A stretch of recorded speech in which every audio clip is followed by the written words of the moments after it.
In the annals of criminal history, there are monsters who lurk in shadows, predators who hunt in silence, and then there are those who transcend even the darkest imagination. Today, we enter the world of a man so twisted, so methodical in his cruelty, that entire nations still whisper his name in fear. Pedro Alonso Lopez, known as the Monster of the Andes, didn't just kill. He systematically destroyed innocents across 3 countries, leaving behind a trail of horror that would make seasoned investigators weep. This is not a story for the faint of heart. This is the complete account of one man's descent into absolute evil, and how an entire continent became his hunting ground. What you're about to hear will disturb you, but it's a story that must be told because Pedro Lopez represents something far more terrifying than a simple killer. He represents what happens when childhood trauma, systemic failure, and pure malevolence collide to create the perfect storm of human destruction. Pedro Alonso Lopez was born on October 8, 1948, in Santa Isabel, Colombia, into a world already soaked in blood. His father, Medardo Reyes, was murdered 6 months before Pedro's birth during La Violencia, a brutal civil war that claimed over 200,000 lives between 1948 and 1958. This wasn't just political conflict. This was a decade of systematic slaughter that tore Colombia apart at its seams, leaving entire generations traumatized and broken. Pedro was the 7th of 13 children, born to Benilda López de Castañeda, a laundry worker who struggled to keep her family alive in the chaos, with no father figure and poverty crushing down on them like a weight. The Lopez household became a powder keg of desperation and violence. Pedro's mother, overwhelmed and bitter, turned to prostitution to survive, bringing strange men into their home while her children watched from the shadows. But here's what makes this story even more chilling. Despite the chaos surrounding him, Pedro wasn't born a monster. Those who knew him as a young child described him as polite, kind, even gentle. He dreamed of becoming a teacher. He played with other children. He smiled. The darkness that would later consume him wasn't there from the beginning. It was planted, nurtured, and fed by a world that seemed determined to destroy him. At age 8, everything changed. Pedro's mother caught him attempting to molest his younger sister, an act that would seal his fate forever. Without hesitation, she banished him from the house, throwing an 8-year-old child onto the streets of Colombia during one of the most violent periods in the country's history. No counseling, no intervention, no attempt to understand what had driven a child to such behavior. Just exile. Pedro traveled to Bogota, the capital city, where he became one of the homeless children known as gamines. These were street kids who lived like feral animals, surviving on scraps, sleeping in doorways, and forming gangs just to stay alive. Pedro joined one of these gangs and began smoking bazuco, an impure form of cocaine that rotted the mind and destroyed what little innocence he had left. It was on these streets that Pedro encountered his first real monster. A stranger approached him, offering a bed for the night. The boy, desperate and freezing, followed the man to an abandoned building. What happened next would echo through decades of horror. The man sexually assaulted Pedro, violating him in ways that shattered whatever remained of his childhood. But this wasn't just abuse. This was the moment when Pedro Lopez learned that power came through inflicting pain, that survival meant becoming the predator instead of the prey. When Pedro was 10 years old, an elderly American couple found him on the streets and offered him hope, They enrolled him in a school for orphans, gave him a bed, regular meals, and for a brief moment it seemed like his life might take a different path. But hope, it seems, was a luxury Pedro López was never meant to possess. At age 12, he was molested again, this time by one of the school's teachers. The very institution meant to protect him became another source of trauma. Pedro ran away, but this time, something fundamental had changed inside him.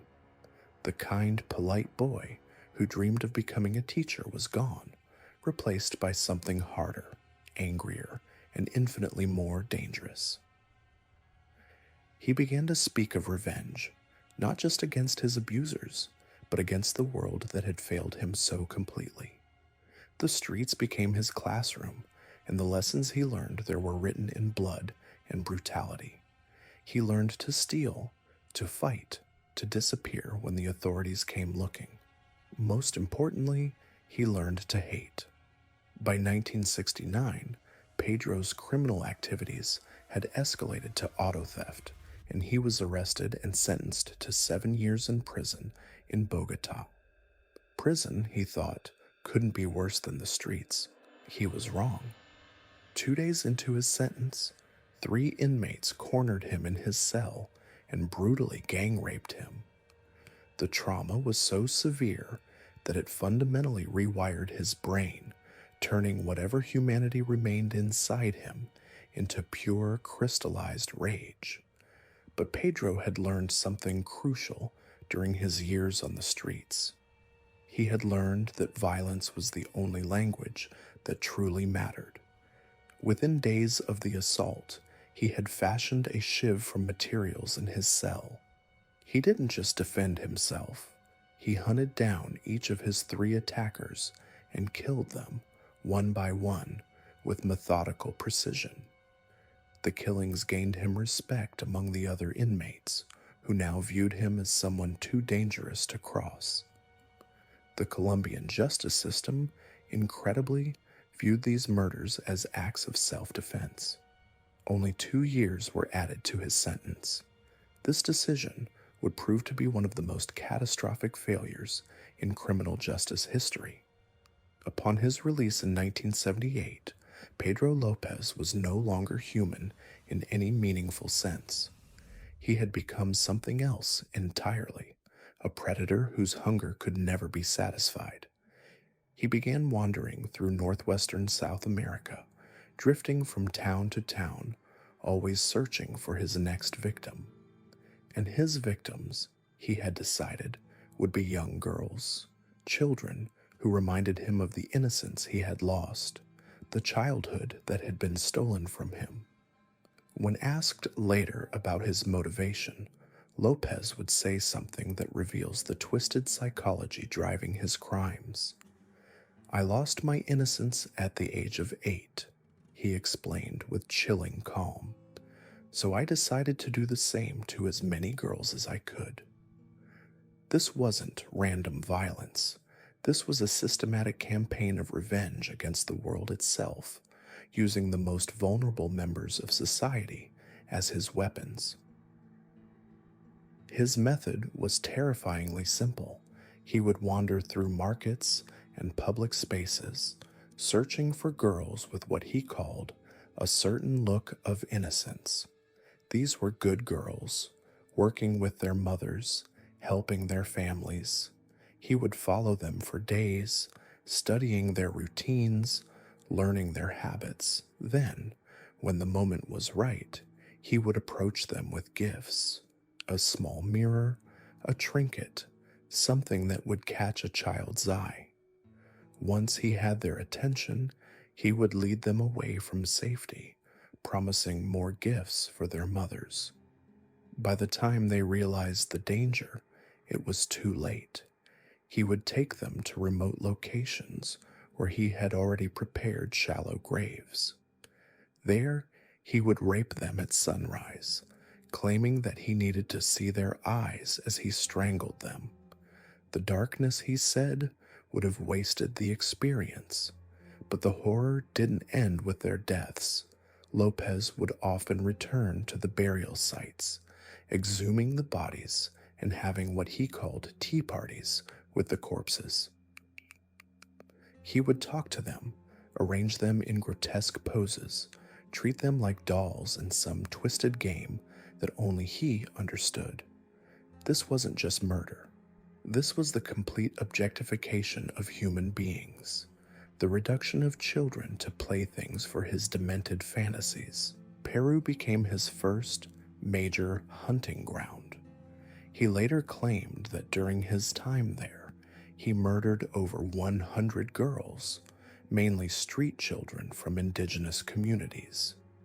He targeted these communities specifically because they were isolated, because their children were less likely to be missed by authorities who didn't care about indigenous lives. His method was always the same. He would arrive in a village or town, present himself as a harmless drifter, and begin his hunt. He preferred girls between the ages of 9 and 12, children who were old enough to understand what was happening, but too young to effectively resist. He would lure them away with promises of work or gifts, take them to remote locations, and then unleash his horrific ritual upon them. The indigenous communities began to notice the disappearances, but when they reported missing children to authorities, they were largely ignored. These were poor communities, marginalized people whose voices carried no weight in the corrupt systems of 1970s Peru. Pedro López understood this dynamic perfectly and exploited it ruthlessly, but eventually, even his careful planning couldn't protect him from the consequences of his actions. In the Ayacucho region of south-central Peru, he attempted to abduct a 9-year-old girl in broad daylight. This time, however, the community was ready. They had been watching for him, waiting for him to make a mistake. The Ayacuchoans captured López and stripped him of his clothes and belongings. They buried him in sand up to his neck, a traditional form of execution. They covered his head with syrup and prepared to let army ants devour him alive. It was a fitting end for a monster who had destroyed so many of their children. But fate, it seems, had other plans for Pedro López. An American missionary driving through the area stumbled upon the scene and convinced the indigenous people to release him. She promised them that she would turn him over to the police, that justice would be served through proper channels. The community, perhaps believing in the power of official justice, agreed to let him go. However, when the missionary reached the nearest police station, she either never reported López, or the authorities simply didn't care. Instead of being arrested and prosecuted for his crimes, López was simply deported from Peru, dozens of murdered children, and his only punishment was being asked to leave the country. This catastrophic failure of the justice system meant that Pedro López was free to continue his reign of terror. He crossed the border into Ecuador, where he would reach new heights of depravity and claim even more victims. The girls of Ecuador, he would later say, were more gentle and trusting, more innocent than Colombian girls who didn't trust strangers. The late 1970s saw López perfecting his techniques in Ecuador. He had learned from his near-death experience in Peru and had become even more careful, even more methodical. He would spend weeks in each location, studying the local population, identifying potential victims, and planning his escape routes. Families throughout Ecuador began reporting missing daughters, but the authorities initially dismissed these reports as cases of human trafficking or simple runaways. Young girls disappeared from rural communities all the time, they reasoned. This was just the natural order of things in a poor country where children often left home to seek work in the cities. But Pedro López wasn't trafficking these children. He was murdering them in the most brutal ways imaginable. And as his body count grew, he began to develop an even more disturbing relationship with his victims. He would keep some of their bodies, talking to them as if they were still alive, creating elaborate fantasies where he was their protector and provider. His killing spree might have continued indefinitely if not for a flash flood in April 1980. Heavy rains caused rivers around Ambato, Ecuador, to overflow, washing away soil and debris that had hidden Lopez's crimes for years. When the waters receded, the bodies of 4 young girls were revealed, all bearing the same horrific wounds. All had been strangled, all showed signs of sexual assault. The discovery sent shockwaves through the community. Those weren't isolated incidents or random acts of violence. This was the work of a serial killer operating in their midst. Police reopened missing person cases and began to see patterns they had previously ignored. Reports of a strange man leading children away from markets suddenly took on new significance. The investigation intensified, but López remained elusive. He had spent years perfecting his ability to blend into communities, to appear harmless and unremarkable. He was patient, careful, and utterly without conscience. He could have continued killing indefinitely, if not for one crucial mistake. Not long after the flood, a local woman named Carvina Poveda was walking to the market with her 12-year-old daughter, Marie, when López approached them. He offered the girl a small gift and began leading her away, following the same pattern he had used hundreds of times before. But this time, the mother saw what was happening. Carvina Poveda screamed, alerting nearby merchants who quickly surrounded López. They held him until police arrived, finally bringing an end to one of the most horrific killing sprees in human history. But even then, the full scope of his crimes was still unknown. Initially, López refused to cooperate with investigators. He sat in his cell, silent and smiling, as if he were enjoying some private joke. But the police had learned something about dealing with psychopaths. They placed an undercover detective named Pastor Gonzalez in his cell, posing as a fellow prisoner. Slowly, carefully, Gonzalez built a relationship with López.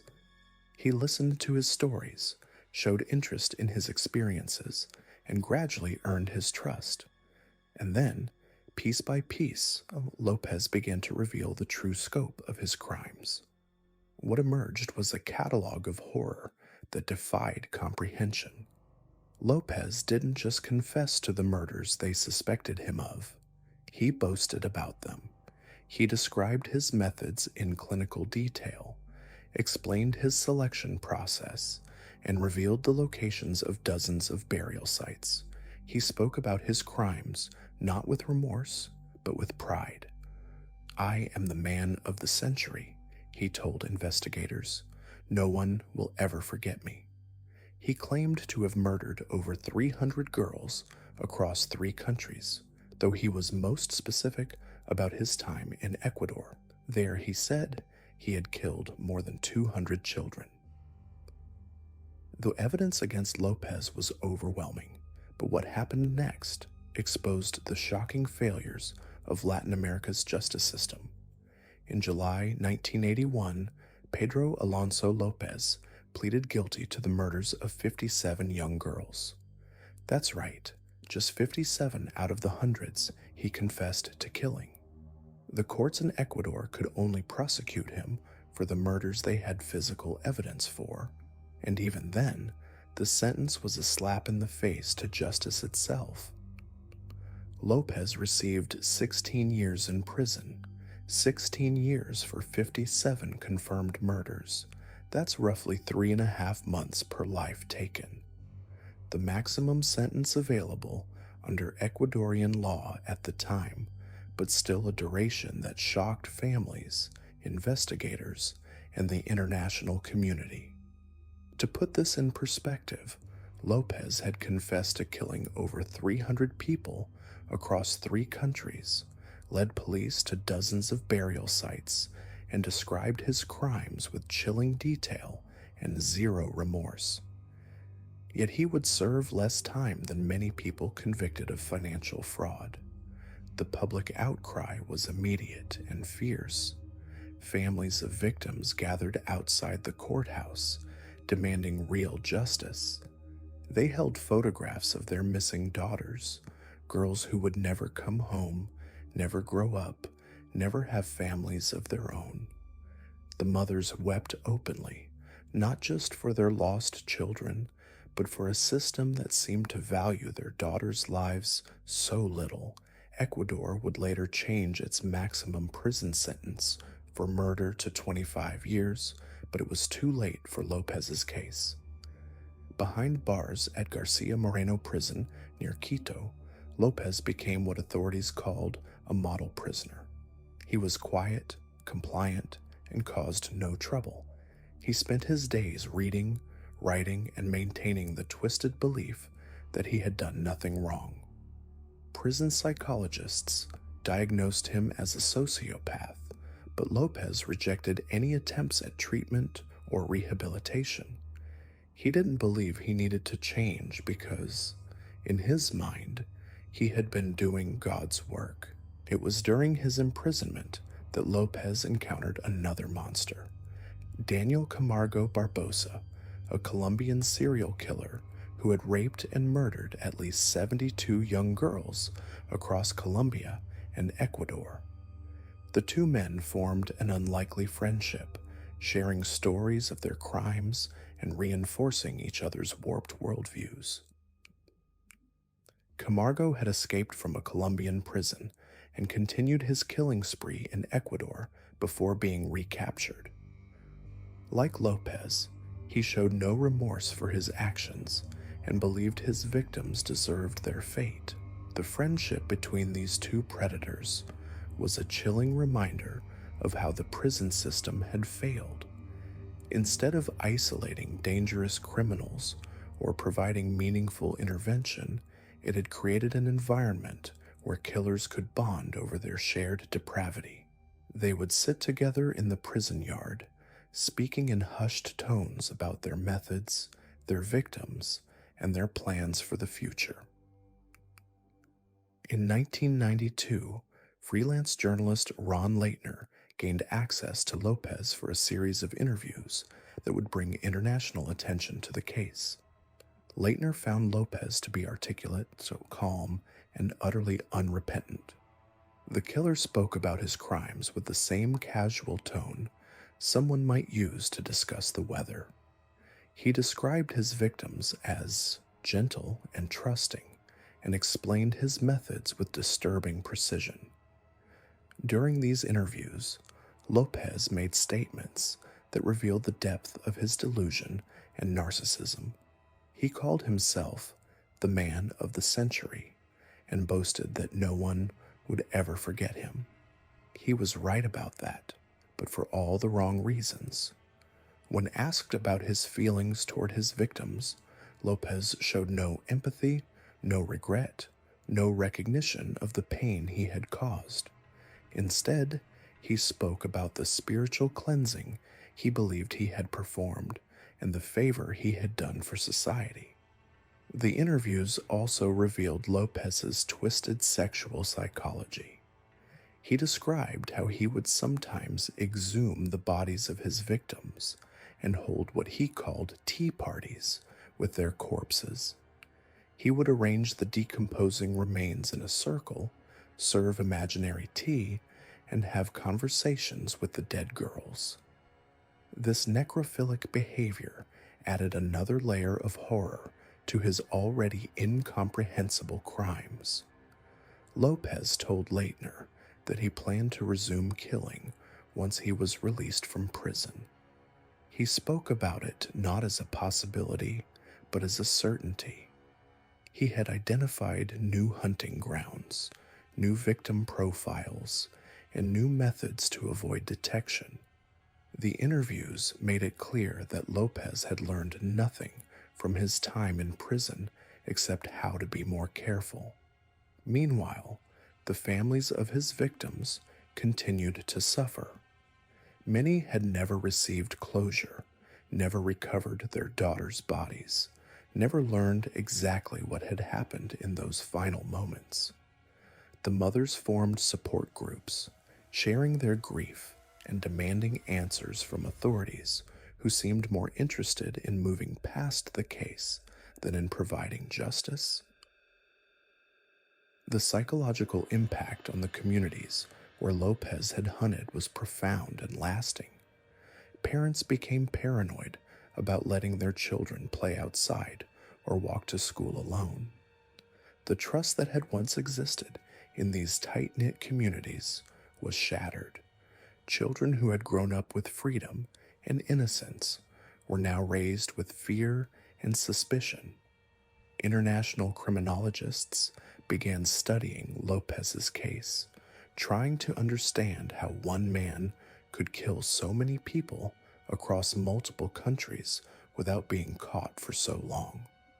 They identified several factors that had enabled his crimes: the poverty and marginalization of his victims, the lack of communication between law enforcement agencies across borders, and the general indifference of authorities toward missing indigenous and poor children. The case also highlighted the inadequacy of mental health resources in the region. López had shown signs of severe psychological disturbance from an early age, but there had been no intervention, no treatment, no attempt to address the root causes of his violence. Instead, he had been left to drift through society, accumulating trauma and anger until he exploded into horrific violence. As López's release date approached in the early 1990s, panic began to spread through the communities where he had once hunted. Families who had lost daughters to his violence organized protests demanding that he be kept behind bars. International human rights organizations expressed concern about releasing such a dangerous individual back into society. But the law was clear. López had served his sentence, and despite the international outcry, despite the pleas of victims' families, despite the obvious danger he posed to society, he would be released. The system that had failed to protect his victims was now failing to protect future victims. In August 1994, after serving just 14 years of his 16-year sentence, Pedro Alonso López walked out of Garcia Moreno prison a free man. He had been released 2 years early for good behavior, a decision that would haunt authorities and terrorize communities for years to come. The monster of the Andes was loose again, and no one knew where he would strike next. After his deportation from Peru in the late 1970s, López was far from finished with his deadly campaign. If anything, his brush with death at the hands of the indigenous people had only emboldened him. He crossed the border into Ecuador, and what followed was perhaps the most concentrated period of killing in his entire spree. Ecuador proved to be the perfect hunting ground for López. The country's porous borders, limited law enforcement resources, and vulnerable population of street children created an environment where a predator could operate with near impunity. López himself would later describe his preference for Ecuadorian victims with chilling clarity. He told investigators that he found the girls in Ecuador to be more gentle and trusting, more innocent, compared to Colombian girls who don't trust strangers. This calculated assessment reveals the methodical nature of his predation.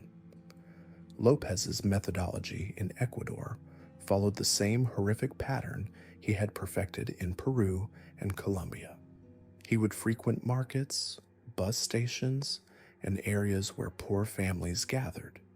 His targets were always the same: young girls between the ages of 8 and 12, usually from impoverished families who couldn't afford to keep constant watch over their children.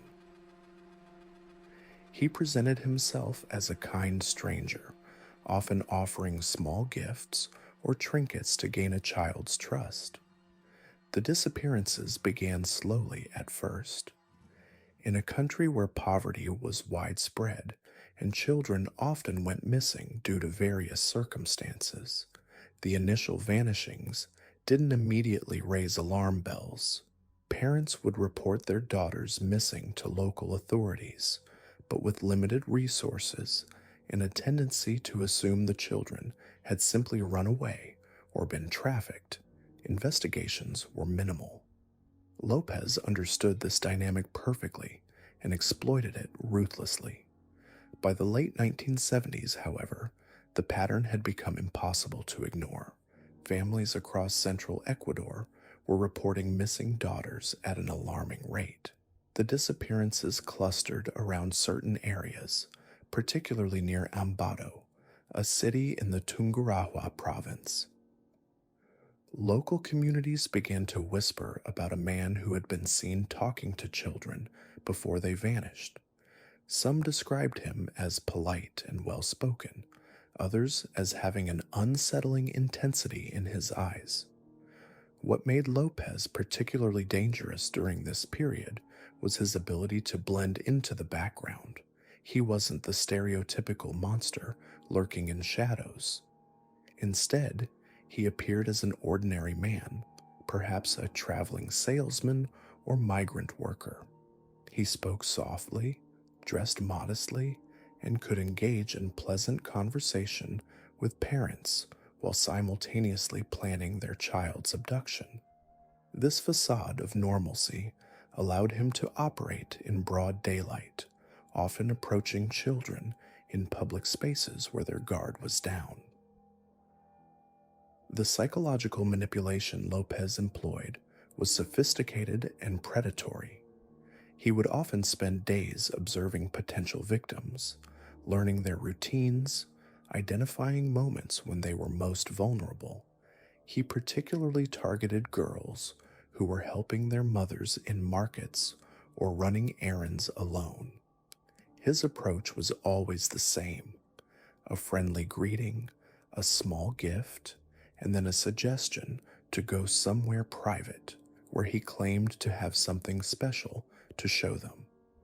Once he had isolated his victims, Lopez's true nature emerged. He would take them to predetermined locations, often abandoned buildings or secluded areas outside of town, where he had prepared shallow graves. The ritualistic nature of his crimes became more pronounced during this period. He would often spend hours with his victims before killing them, engaging in what he described as conversations and interactions that existed only in his twisted mind. The most disturbing aspect of Lopez's crimes in Ecuador was his post-mortem behavior. He would often return to burial sites to exhume bodies, claiming he would have tea parties with the decomposing remains. This necrophilic behavior represented a complete break from reality, a descent into a form of madness that defied comprehension. He spoke of these interactions as if they were normal social encounters, describing how he would arrange the bodies and engage in conversation with them. The breakthrough in the case came in April 1980, when flash floods swept through the Ambato region. The torrential rains and resulting floods exposed what had been hidden beneath the earth: the remains of multiple young girls, all bearing the hallmarks of Lopez's signature method of killing. The bodies showed signs of sexual assault and strangulation, and their positioning suggested they had been carefully arranged post-mortem. The discovery sent shockwaves through the local community and finally prompted a coordinated police response. Investigators began connecting the dots between the flood victims and the numerous missing person reports that had been filed over the previous months. The systematic nature of the killings became apparent, and authorities realized they were dealing with a serial predator of unprecedented scope. The investigation intensified when local residents began reporting sightings of a suspicious man in the area. Several witnesses came forward with descriptions of someone matching Lopez's appearance, often seen in the company of young girls who later turned up missing. The police began conducting systematic searches of the region, uncovering more graves and more evidence of Lopez's horrific crimes. The end came suddenly and almost by accident. On a busy market day in Ambato, Lopez attempted to abduct 12-year-old Maria Poveda. He had followed his usual pattern, approaching the girl with a friendly demeanor and offering her a small trinket. However, Maria's mother, Carvina Poveda, witnessed the interaction, and something about the man's behavior triggered her maternal instincts. When Carvina saw Lopez walking away hand in hand with her daughter, she immediately sensed danger. Her screams alerted nearby merchants and shoppers, who quickly surrounded Lopez and physically restrained him. The crowd's anger was palpable. They had all heard the rumors about missing children, and many suspected they were face to face with the perpetrator. Lopez initially remained calm during his detention, maintaining his facade of innocence. He claimed to be a harmless traveler who had simply been giving the girl directions. However, his composed demeanor began to crack under interrogation. The physical evidence was mounting, and witnesses continued to come forward with accounts of seeing him with other missing girls. The breakthrough in the interrogation came through a clever police strategy. Captain Pastor Cordova, an experienced detective, posed as a fellow prisoner and was placed in Lopez's cell. Over several days, Cordova gained Lopez's confidence, presenting himself as someone who understood the criminal mind. Gradually, Lopez began to open up, apparently finding relief in finally being able to discuss his crimes with someone he believed would understand. What emerged from these conversations was a confession of staggering scope and horrific detail. Lopez didn't just admit to the murders that had been discovered, he boasted about them. He described his methods with clinical precision, explaining how he selected victims, how he gained their trust, and how he disposed of their bodies. His lack of remorse was perhaps the most chilling aspect of his confessions. Lopez claimed responsibility for over 300 murders across Colombia, Peru, and Ecuador. In Ecuador alone, he confessed to killing more than 200 girls. The numbers were so staggering that investigators initially doubted their accuracy. However, as Lopez continued to provide specific details about burial locations, victim descriptions, and methods, the horrific reality became undeniable. The confession process revealed the full extent of Lopez's psychological deterioration. He spoke of his victims not as human beings, but as objects that had served a purpose in his twisted worldview. He described the murders as necessary acts, claiming that he was somehow purifying or saving the girls from a corrupt world. This delusional thinking pattern suggested a complete disconnection from normal human empathy and morality. As news of Lopez's arrest and confession spread, the true impact of his crimes became apparent. Families across Ecuador finally learned the fate of their missing daughters. The grief and rage that followed were overwhelming. Parents who had spent months or years hoping for their children's return now faced the devastating reality of their deaths. The investigation that followed Lopez's confession was massive in scope. Police teams were deployed across the country to verify his claims and locate additional burial sites. Lopez, eager to demonstrate the extent of his crimes, provided detailed directions to grave locations. In many cases, his descriptions were accurate, leading investigators to previously unknown burial sites. The evidence recovery process was both crucial and traumatic. Forensic teams worked methodically to exhume remains, document crime scenes, and gather evidence that would be needed for prosecution.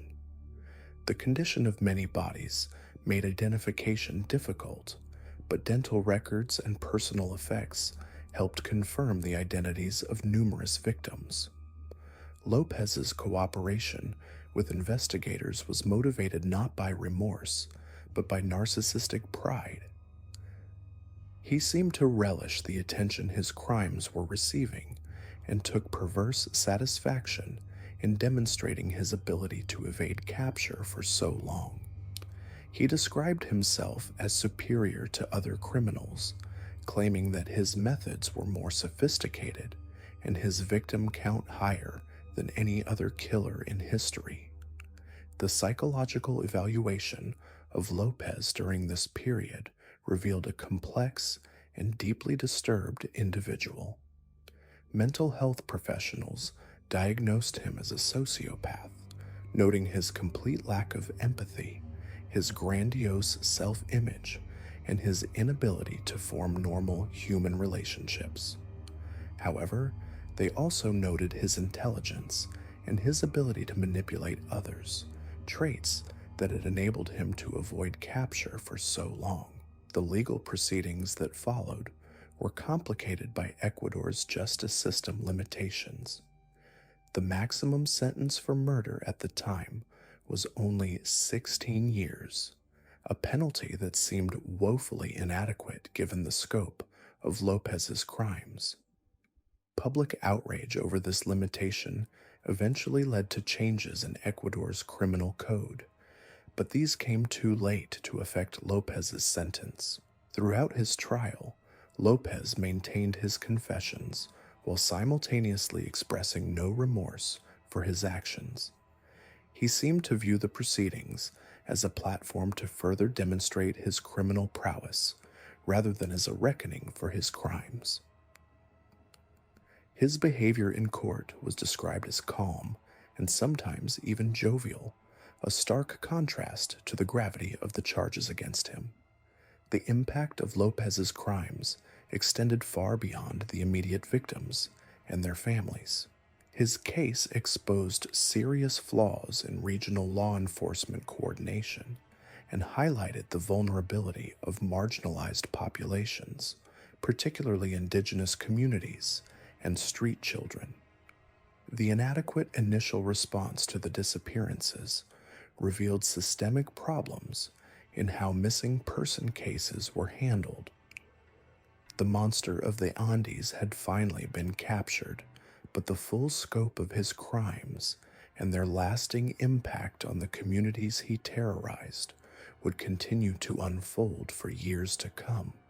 His case would become a watershed moment in South American criminal justice, forcing authorities to confront the reality that monsters could indeed walk among them, hidden in plain sight, preying on the most vulnerable members of society.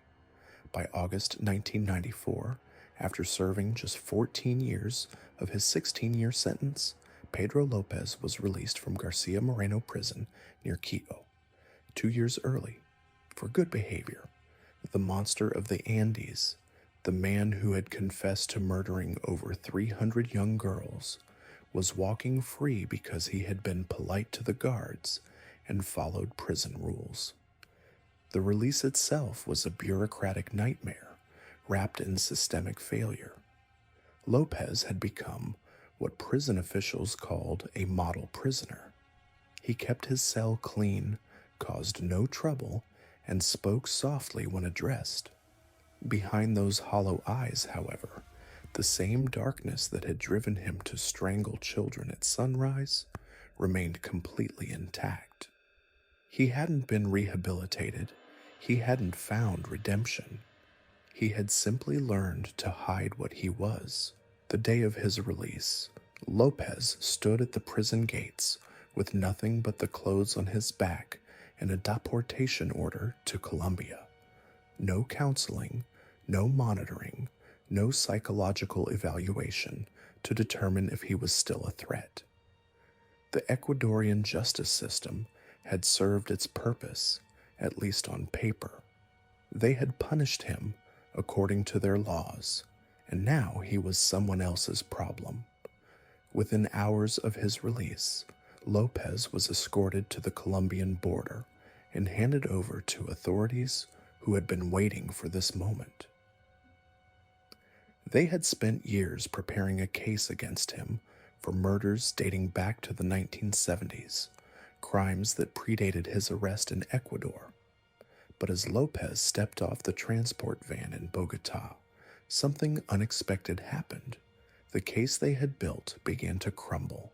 The evidence was old, witnesses had died or disappeared, and the legal framework for prosecuting decades-old murders was shaky at best.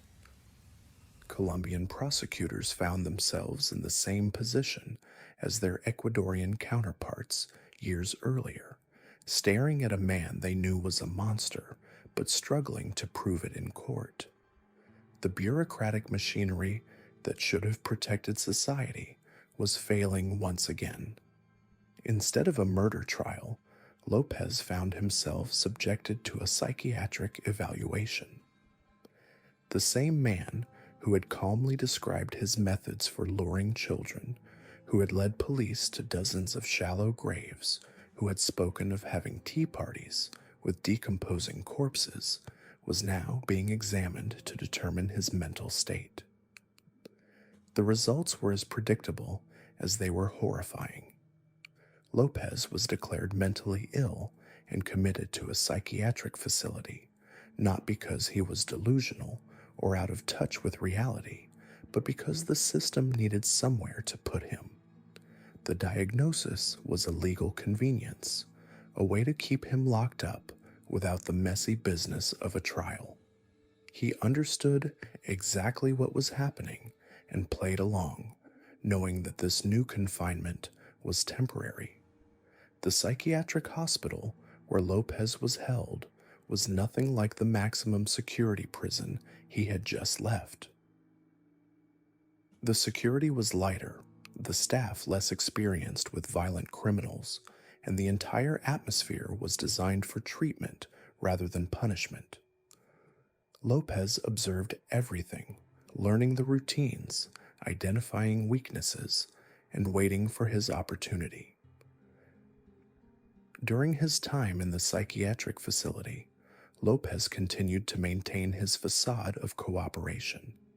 He attended therapy sessions where he spoke in measured tones about his childhood trauma, his difficult upbringing, and his desire to change. The doctors wrote detailed reports about his progress, noting his apparent remorse and his willingness to engage with treatment. They had no idea they were documenting the performance of a master manipulator. What the psychiatric staff didn't understand was that López had spent decades perfecting his ability to appear harmless. The same skills that had allowed him to approach children in marketplaces, to convince parents to let their daughters walk away with him, were now being used to convince medical professionals that he was recovering. He knew exactly what they wanted to hear, and he gave it to them. The conditions of his psychiatric hold were remarkably lenient compared to his previous incarceration. López was allowed visitors, though few came. He could move more freely within the facility, and most importantly, he was being evaluated for eventual release. The doctors were treating him as a patient who could be cured, not as a predator who had chosen to become a monster. In 1995, after spending less than a year in the psychiatric facility, López was declared sane and stable. The doctors who had examined him concluded that his mental illness had been successfully treated and that he no longer posed a significant risk to society. It was a decision that would haunt the families of his victims and terrify the communities where he had once hunted. The bureaucratic machinery had failed again, but this time the failure was even more spectacular. López was released under minimal supervision with only a requirement to check in periodically with authorities. No electronic monitoring, no restrictions on where he could live or travel, no prohibition on interacting with children. The system had essentially declared him cured and set him loose. López's first stop after his release was predictable. He returned to El Espinal, the small town where he had lived with his mother decades earlier. The same place where he had learned to hate, where his childhood trauma had first twisted his mind into something monstrous. He was coming home, and home remembered him. The reunion with his elderly mother was a scene that perfectly captured the horror of López's psychology. When he appeared at her door, she was terrified, not surprised, not angry, but terrified. She knew what her son had become, and she knew that his presence meant danger. The woman who had given birth to him, who had raised him in poverty and desperation, was now afraid he had come to kill her. But López didn't kill his mother. Instead, he did something even more disturbing. He asked her to kneel down, and when she complied, he gave her a blessing. The same hands that had strangled hundreds of children were now placed on his mother's head in a grotesque parody of redemption. It was a moment that revealed the depths of his delusion and the twisted nature of his self-perception. After blessing his mother, López made his real intentions clear. He wanted his inheritance. When his mother explained that she had nothing to give him, that she lived in poverty, López's reaction was swift and practical. He sold her bed and chair to people on the street, taking the money and leaving her with nothing but the floor to sleep on. The blessing had been meaningless, just another manipulation in a lifetime of deception. The authorities in El Espinal had hoped that López's return to his hometown might trigger memories in potential witnesses, that someone might come forward with information about his earlier crimes. Their strategy worked, but not in the way they had intended. A local woman named Alba Sanchez recognized López and approached police with a story that chilled them to the bone. Sanchez told investigators that in 1979 she had seen López walking away with her daughter Floralba.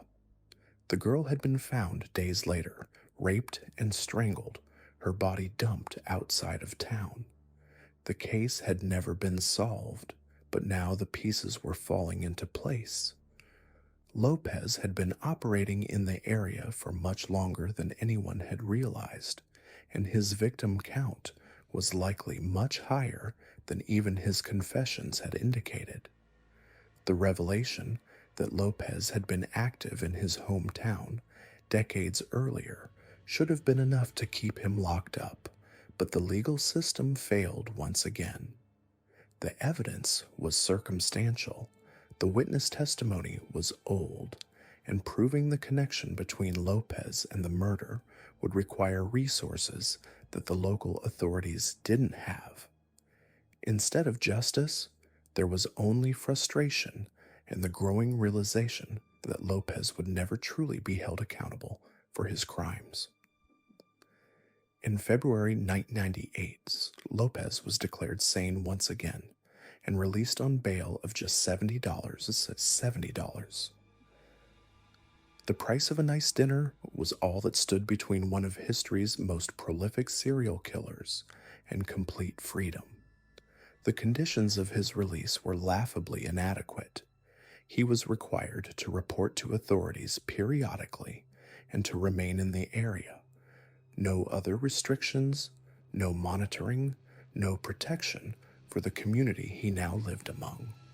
Lopez took the money, posted bail, and promptly disappeared. He had learned from his previous experiences with the justice system that compliance was temporary, that the bureaucracy was slow and inefficient, and that disappearing was easier than following rules. Within days of his release, he had vanished into the vast network of cities and towns that had hidden him for decades. The last confirmed sighting of Pedro López was in September 1999, when he appeared at the National Civil Registry in Bogota to renew his citizenship card. It was a routine, bureaucratic transaction, the kind of mundane interaction that happens thousands of times a day in government offices around the world. But this particular transaction involved a man who had confessed to murdering over 300 children, and no one in that office had any idea who they were dealing with. Lopez walked into the registry office, filled out the required forms, presented his identification, and received his new citizenship card. He was polite to the staff, patient with the bureaucratic process, and completely unremarkable in his behavior. Then he walked out of the building and disappeared forever, carrying official documentation that would allow him to travel freely throughout Colombia and potentially beyond. The implications of Lopez's disappearance were terrifying for law enforcement and devastating for the families of his victims. Here was a man who had perfected the art of child murder, who had operated undetected for decades, who had learned from every mistake and every close call. Now he was free, armed with official identification and completely invisible to the authorities who should have been watching him. In 2002, 4 years after Lopez's disappearance, Colombian police and Interpol issued arrest warrants for him in connection with a new murder. The case bore all the hallmarks of his previous crimes: a young girl, sexual assault, strangulation, and a body dumped in a remote location. The investigation revealed that Lopez had likely resumed killing shortly after his release, that the system's failure to monitor him had resulted in more innocent deaths. The 2002 murder case represented everything wrong with how Lopez had been handled by the justice system. Instead of preventing future crimes, the lenient sentences and inadequate monitoring had simply given him more opportunities to kill. The arrest warrant was issued too late. The investigation was hampered by Lopez's years of experience evading capture, and the trail had gone cold. By 1994, after serving 14 years in Ecuador's Garcia Moreno prison, Pedro López was about to be released. 14 years. That's all the time one of history's most prolific serial killers would spend behind bars for confessing to over 300 murders. The system that had failed to protect his victims was now preparing to release him back into the world, but Lopez wasn't going quietly. In interviews with prison officials shortly before his release, he remained defiant, almost proud. He described himself as the man of the century and claimed he was being released for good behavior. Good behavior. The same man who had systematically hunted, raped, and strangled hundreds of young girls across 3 countries was being rewarded for playing nice in prison. The irony was staggering. Lopez had been a model prisoner, following rules, avoiding conflicts, keeping his head down. Prison officials noted his calm demeanor, his politeness with guards, his compliance with institutional procedures. To them, he had been rehabilitated, but those who understood Lopez's psychology knew better. His compliance wasn't rehabilitation, it was calculation. During his time in Garcia Moreno, Lopez had formed what could only be described as a disturbing friendship with another Colombian serial killer, Daniel Camargo Barbosa. Camargo was himself a monster, responsible for the rape and murder of at least 72 young girls across Colombia and Ecuador. The two men found common ground in their shared nationality, their similar crimes, and their complete lack of remorse. They would sit together in the prison yard, two predators discussing their past hunts with the casual ease of old friends, reminiscing about fishing trips. Other inmates gave them a wide berth, sensing something fundamentally wrong with both men. Even hardened criminals, men who had committed their own acts of violence, were disturbed by Lopez and Camargo's presence. The conversations between Lopez and Camargo were chilling in their matter-of-fact tone. They compared methods, discussed their preferences for victims, and showed no hint of shame or regret. Lopez would describe his ritual of tea parties with decomposing corpses, while Camargo detailed his own systematic approach to hunting children. For them, prison was simply an intermission in their careers as predators. But even this twisted friendship would come to a violent end. In November 1994, just months after Lopez's release, Camargo was stabbed to death in his cell by Giovanni Nogueira, the nephew of one of his victims. Justice, it seemed, could sometimes find a way even within prison walls. Lopez, however, was already gone, already free, already a problem for the outside world. On August 31st, 1994, Pedro López walked out of Garcia Moreno prison a free man. He had served his sentence, followed the rules, and earned his release 2 years early for good behavior. The monster of the Andes was loose again, and the system that had contained him was washing its hands of the whole affair. But Lopez's freedom came with conditions. He was immediately deported to Colombia, handed over to Colombian authorities who were supposed to deal with him. This should have been the moment when justice finally caught up with Lopez. Colombia had its own cases, its own victims, its own reasons to keep him locked away forever. Instead, what happened next was a perfect illustration of how broken the system truly was. Colombian prosecutors attempted to charge Lopez with a murder from the 1970s, a case that had been gathering dust for decades. They had a suspect, they had evidence, they had every reason to pursue a conviction. But the case fell apart almost immediately. The evidence was old, witnesses were gone, and the legal framework for prosecuting such ancient crimes was virtually non-existent. Lopez's lawyers argued that too much time had passed, that memories were unreliable, that their client couldn't receive a fair trial for crimes allegedly committed so long ago. The prosecutors, faced with an impossible case, made a decision that would haunt them forever. Instead of charging Lopez with murder, they declared him mentally incompetent and committed him to a psychiatric facility. It was the easy way out, a bureaucratic solution to a problem no one wanted to handle. Lopez, the man who had calmly described hundreds of murders in vivid detail, was suddenly considered too insane to stand trial. The psychiatric facility became Lopez's new home, but it was a far cry from the secure prison he had just left. The staff were trained to treat patients, not contain dangerous criminals. The security was minimal, designed to prevent confused elderly patients from wandering off, not to hold a calculating killer who had spent decades evading capture. Lopez played his part perfectly.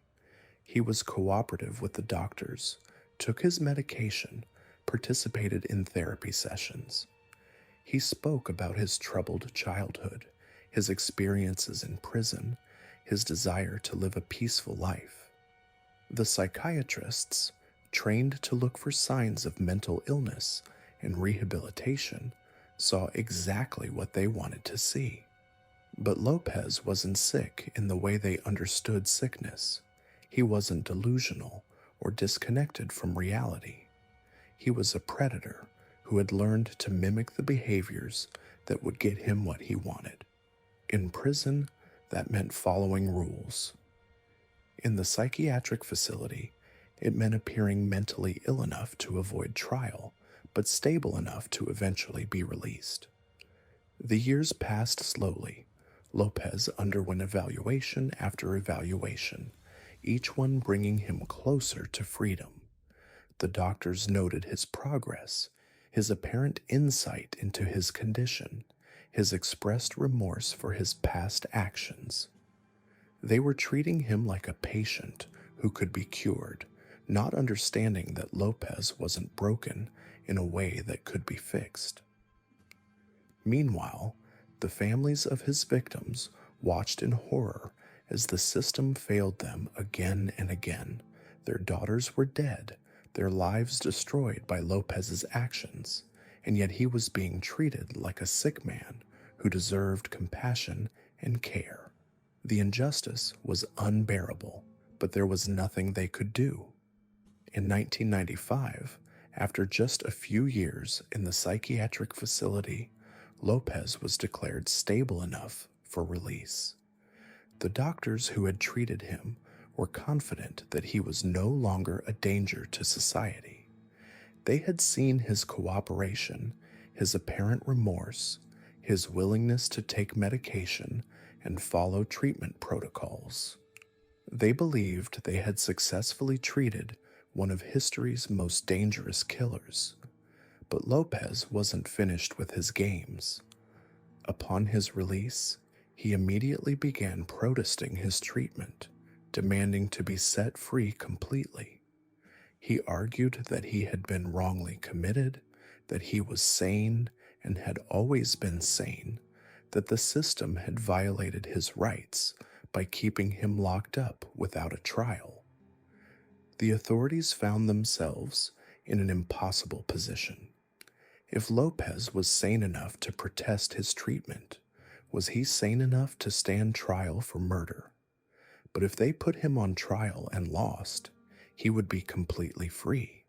If they won, he would likely receive a sentence that would eventually lead to his release anyway. The solution was to move Lopez to a small town called El Espinal, where he had lived briefly as a child with his mother. The hope was that someone there would recognize him, that old victims would come forward, that they could build a case that would stick. It was a desperate plan, but it was all they had. In El Espinal, Lopez tried to blend in, to become just another resident of a small Colombian town. But his reputation preceded him. People knew who he was, what he had done, and they watched him with a mixture of fear and hatred. He was a celebrity, but not the kind anyone wanted to be. A local woman named Alba Sanchez came forward with a story that seemed to offer hope for justice. She claimed that in 1979, she had seen Lopez walking away with her daughter Floralba. The girl's body had been found later, raped and strangled, bearing all the hallmarks of Lopez's crimes. Finally, it seemed, there was a witness who could place him at the scene of a murder. But even this case fell apart. The evidence was circumstantial. The witness testimony was from decades earlier, and Lopez's lawyers argued that their client was being persecuted for crimes he had already been punished for. The legal system, already overwhelmed and under-resourced, couldn't build a case strong enough to guarantee conviction. In February 1998, after years of legal wrangling, psychiatric evaluations, and failed prosecutions, Pedro López was declared completely sane and released on $50 bail. $50. The life of one of history's most prolific serial killers was worth less than a nice dinner. The conditions of his release were laughably inadequate. He was required to check in with authorities periodically, to stay in contact with his parole officer, to report any changes in his address or employment. These were the same kinds of conditions given to petty criminals, not to a man who had murdered hundreds of people. Lopez's first stop was his elderly mother's house in El Espinal. The reunion was not what anyone might have expected. His mother, now in her 80s, was terrified when she saw him at her door. She was convinced he had come to kill her, that she would be his next victim. Instead, Lopez asked her to get down on her knees, and then he gave her a blessing.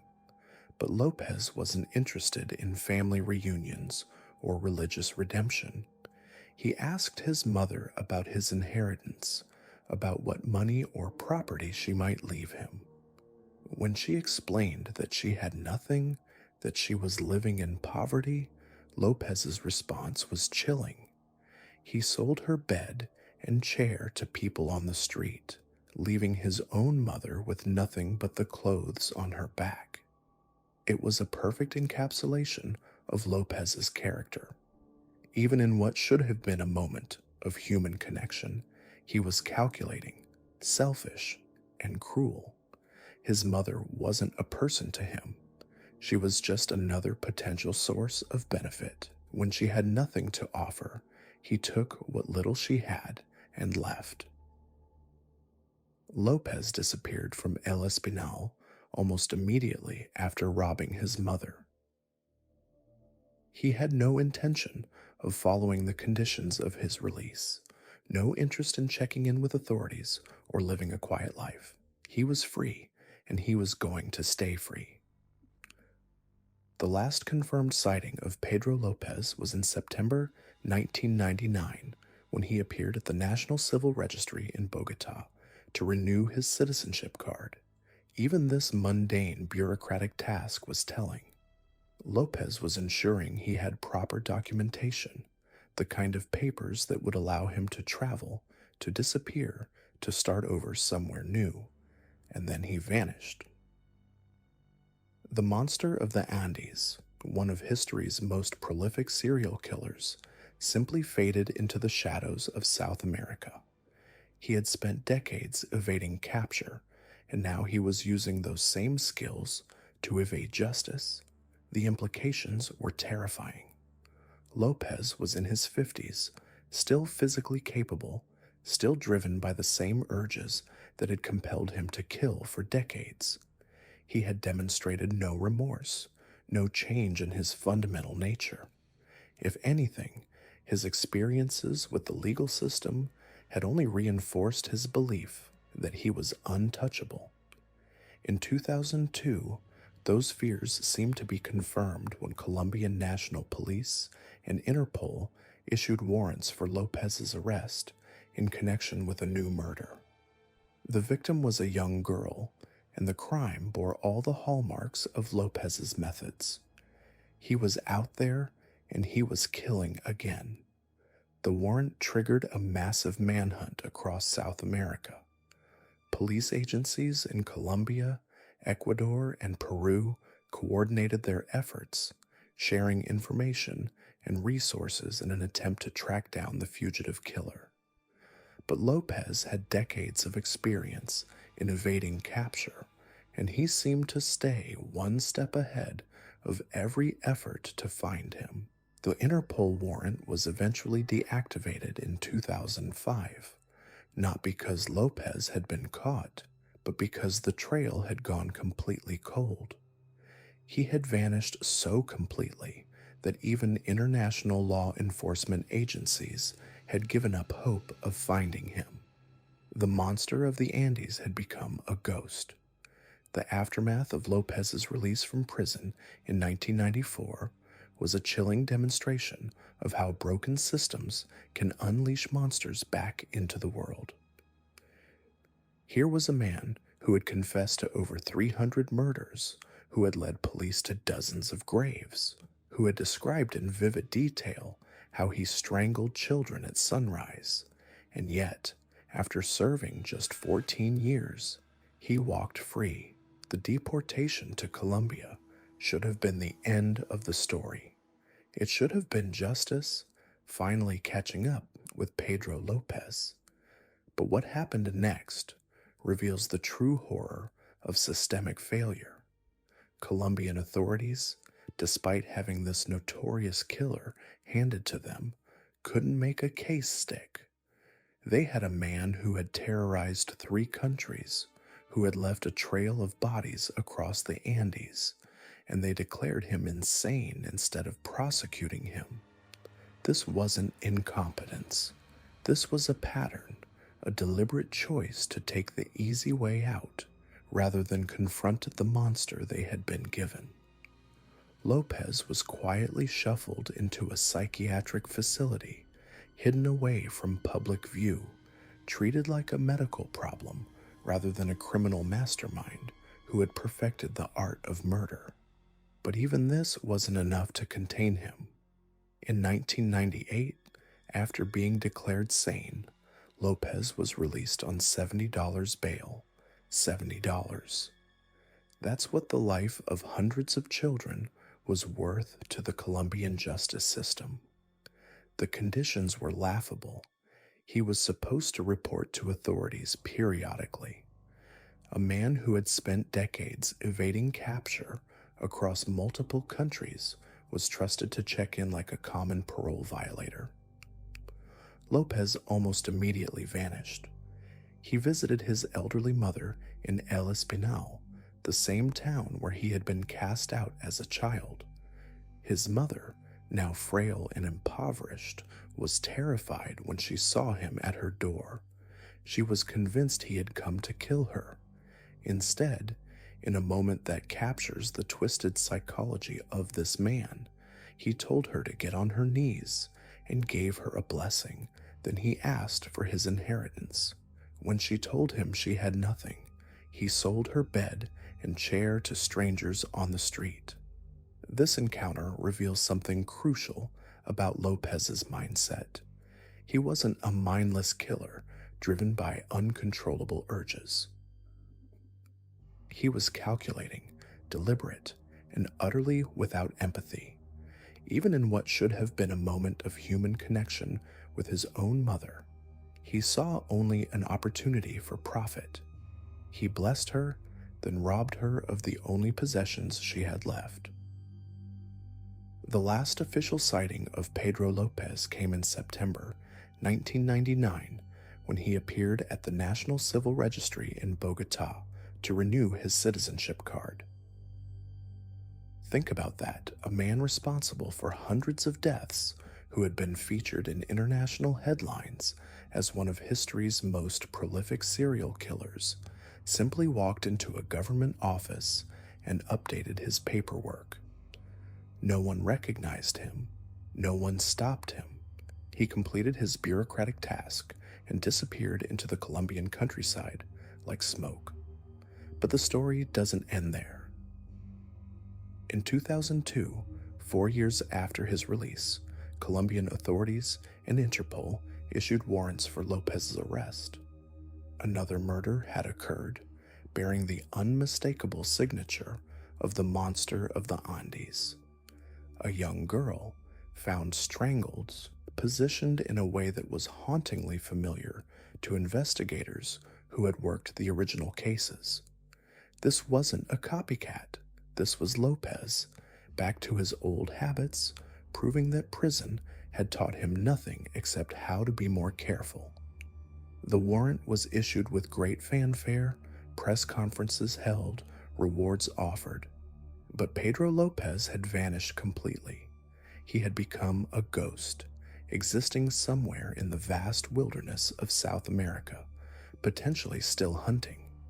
The Interpol warrant was quietly deactivated in 2005, not because López was caught, but because the trail had gone completely cold. Law enforcement agencies had better things to do than chase shadows. The monster of the Andes had achieved what every criminal dreams of. He had become untouchable. In 2012, another case emerged, a murder in Tuña, Colombia, with characteristics that made investigators' blood run cold. The victim was a young girl. The method was strangulation. The positioning of the body was ritualistic. López was named as a possible suspect, but by then he had been missing for over a decade. The case remains unsolved. What makes López's disappearance so terrifying isn't just that he escaped justice. It's that he escaped into a continent perfectly designed for predators like him. South America in the early 2000s was a patchwork of jurisdictions with poor communication between law enforcement agencies. Rural areas remained largely unpoliced. Indigenous communities were isolated and vulnerable. Street children in major cities were still invisible to authorities. López understood this landscape better than almost anyone. He had spent decades exploiting these weaknesses, moving between countries, targeting the most vulnerable populations, staying ahead of investigators who couldn't or wouldn't coordinate their efforts. His disappearance wasn't luck. It was the logical conclusion of a career spent studying and exploiting systemic failures. The man who once boasted about being the man of the century had proven his point. He had killed hundreds of children, confessed to his crimes, led police to the evidence, and still managed to walk free. He had exposed the fundamental weakness of the justice systems that were supposed to protect society from monsters like him. But perhaps the most chilling aspect of López's story is what it reveals about the nature of evil itself. This wasn't a man driven by passion or mental illness. This was a predator who had turned murder into a science. He studied his victims, perfected his methods, and adapted to changing circumstances. He was patient, disciplined, and utterly without remorse. The children he killed weren't random victims. They were carefully selected targets, chosen for their vulnerability and the likelihood that their disappearances would go unnoticed. He understood that society's most marginalized populations were also its most expendable. He exploited this knowledge with ruthless efficiency. López's ability to manipulate the systems designed to contain him was equally calculated. He knew how to present himself as mentally ill when it served his purposes, how to appear cooperative when he needed reduced sentences, how to exploit legal loopholes and bureaucratic incompetence. He played the system like a master musician plays an instrument. The fact that he remains free today, potentially still alive, is a testament to his skill as both a killer and a manipulator. Somewhere in South America, there may be an elderly man living quietly in a small town, helping his neighbors, attending church, presenting himself as a harmless grandfather. That man could be Pedro López, still hiding in plain sight, still carrying the secrets of hundreds of murders. This possibility haunts investigators and families of victims across 3 countries. Every unsolved case involving a strangled child, every missing person report that goes nowhere, every small town where children start disappearing carries the shadow of Lopez's legacy. He proved that monsters can not only exist, but thrive in the gaps between systems, in the spaces where justice fails to reach. The monster of the Andes didn't just kill children, he killed faith in the institutions meant to protect them. He demonstrated that evil, when it's patient and intelligent enough, can outlast justice itself. And somewhere in the vast expanse of South America, that evil may still be walking free, waiting for the next opportunity to strike. The hunt for Pedro López wasn't just about finding a killer. It was about confronting the darkest corners of human nature and the terrifying reality that some monsters are created by the very systems meant to protect us. By the time investigators connected the dots, Lopez had already vanished into the vast, lawless regions of South America, leaving behind a trail of blood that spanned 3 countries and decades. What makes Lopez's story so chilling isn't just the brutality of his crimes, but the calculated precision with which he operated. This wasn't a man driven by sudden bursts of rage or temporary madness. He was methodical, patient, and utterly without remorse. Every murder was planned, every victim carefully selected, every disposal site chosen with the cold efficiency of someone who saw killing as just another job to be done well. The investigation that eventually led to his capture in Ecuador revealed the true scope of his horror. When Lopez finally began confessing to undercover detective Pastor Gonzalez, the details that emerged painted a picture of systematic evil that defied comprehension. He described his routine with the casual tone of someone discussing their morning commute. He would wake before dawn, scout markets and poor neighborhoods, identify potential victims, and then begin the patient process of luring them away from safety. Lopez's preferred hunting grounds were the sprawling marketplaces of Ecuador's smaller cities. These were places where children often worked alongside their mothers, selling fruits, vegetables, or handmade crafts. The chaos and crowds provided perfect cover for a predator who understood how to blend into the background. He would spend days watching a particular child, learning their routine, identifying moments when they might be alone or vulnerable. His method of approach was deceptively simple. Lopez would present himself as a kind stranger, often offering small gifts or trinkets to gain trust. He had an uncanny ability to read people, to identify which children were most likely to be swayed by his false kindness. He targeted those who seemed hungry, neglected, or simply starving for adult attention. In a region where poverty was widespread and many children lived on the margins of society, there was never a shortage of potential victims. The gifts he offered were carefully chosen: a small mirror, a piece of colorful fabric, a toy carved from wood. These weren't expensive items, but to a child who had never owned anything beautiful, they might as well have been treasures. Lopez understood that desperation makes people vulnerable, and he exploited that vulnerability with the skill of someone who had perfected his craft over years of practice. Once he had gained a child's trust, the next phase of his operation began. He would tell them he had more gifts waiting, but they were too far to carry back to the market.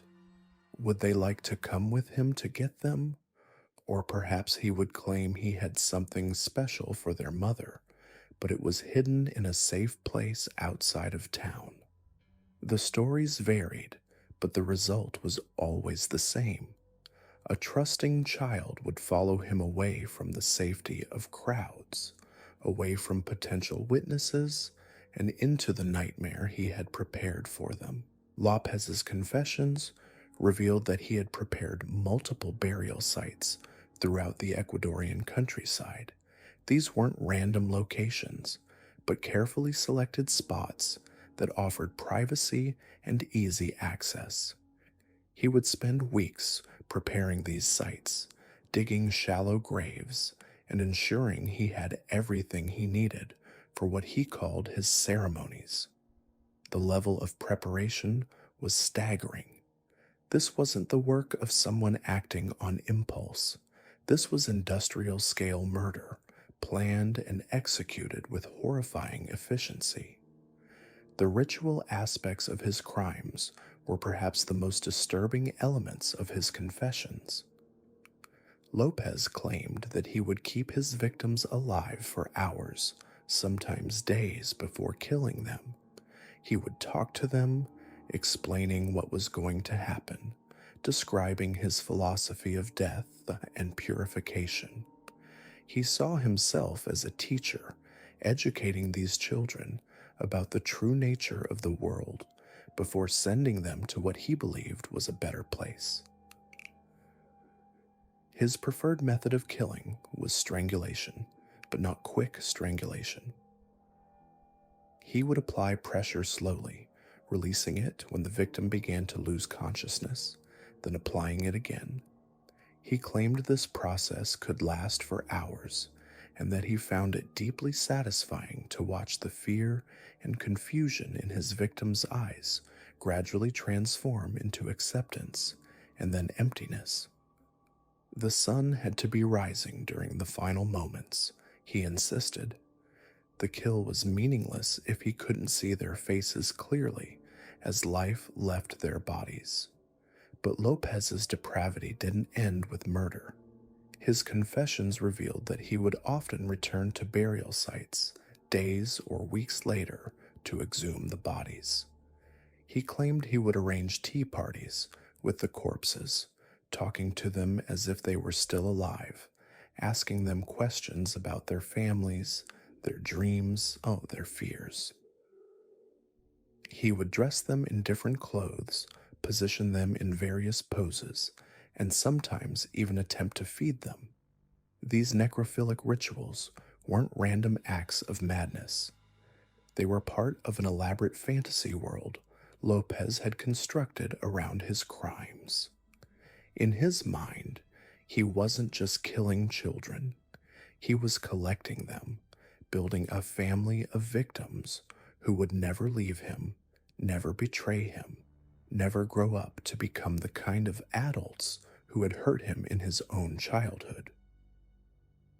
The dead children became his companions, his confidants, his eternal congregation in a twisted religion where he served as both priest and God.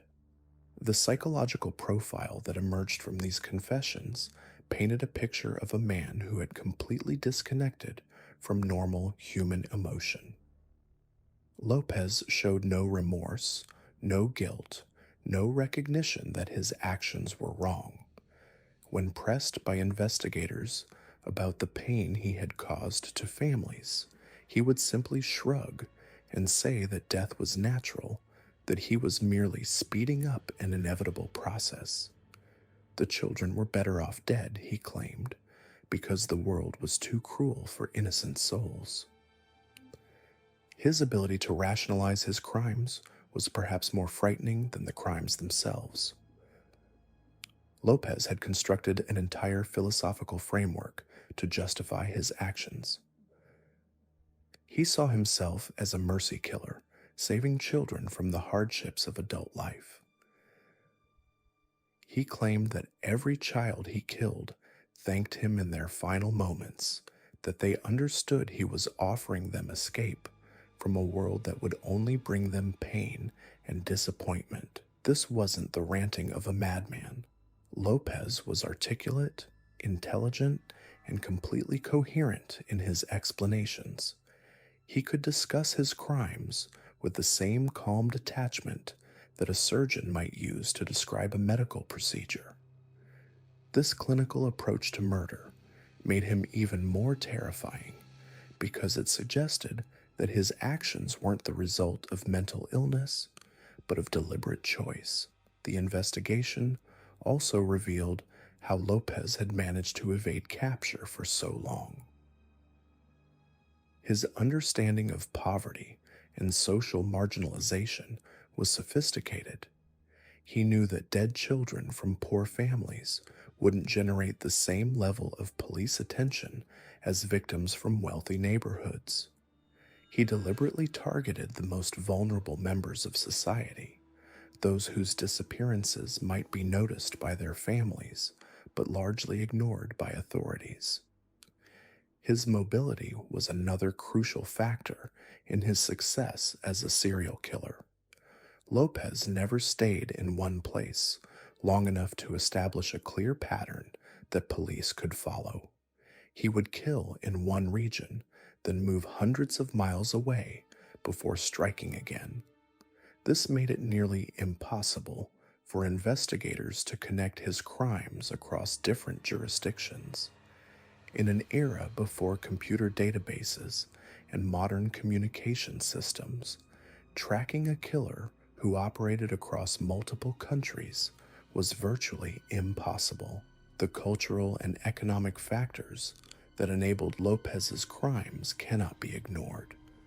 The extreme poverty in rural Ecuador, Peru, and Colombia created perfect conditions for a predator like him to operate. Children were often left unsupervised while their parents worked, making them easy targets. The lack of resources for police investigations meant that missing children cases were often abandoned quickly, and the social stigma attached to discussing sexual violence made it difficult for communities to recognize the patterns that might have led to earlier intervention. Lopez's capture was ultimately the result of luck rather than investigative skill. The flash flood that exposed his victims' bodies was a random act of nature that no amount of planning could have prevented. Without that flood, it's likely that Lopez would have continued killing for years, possibly decades, before being caught. This realization adds another layer of horror to his story. How many other predators like him are operating in the shadows, their crimes hidden by geography, poverty, and institutional indifference? The trial that followed Lopez's arrest was a spectacle that revealed the inadequacies of the justice system he had exploited for so long. Despite confessing to hundreds of murders, he was only charged with a fraction of his crimes. The maximum sentence available under Ecuadorian law was 16 years, a penalty that seemed almost insulting given the scope of his atrocities. The families of his victims watched in horror as the man who had destroyed their lives received what amounted to a slap on the wrist. Lopez's behavior during the trial was consistent with his psychological profile. He showed no remorse, no emotion, no recognition of the pain he had caused. When given the opportunity to address the court, he simply restated his belief that he had done nothing wrong. He saw himself as a victim of circumstance, someone who had been forced into killing by the cruelty of the world around him. This complete lack of empathy or self-awareness made it clear that rehabilitation was impossible. Lopez wasn't sorry for what he had done. He was only sorry that he had been caught.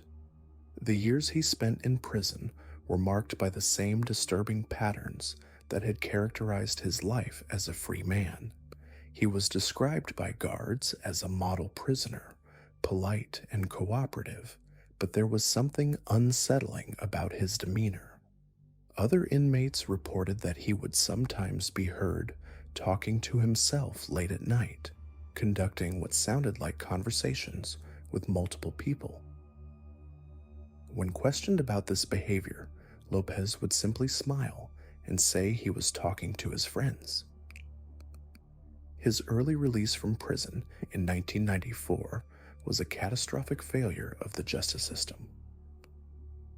Despite the overwhelming evidence of his dangerousness, despite the testimony of psychiatrists who warned that he remained a threat to society, López was freed after serving only 14 years of his 16-year sentence. The decision was based on good behavior, a criterion that completely ignored the reality of what he was and what he was capable of doing. The deportation to Colombia that followed his release was equally mishandled. Colombian authorities were unprepared to deal with a serial killer of López's caliber. They had no legal framework for prosecuting crimes committed in other countries, no infrastructure for monitoring someone with his history, and no understanding of the threat he posed to their own citizens. The result was a comedy of errors that allowed one of history's most dangerous predators to simply disappear.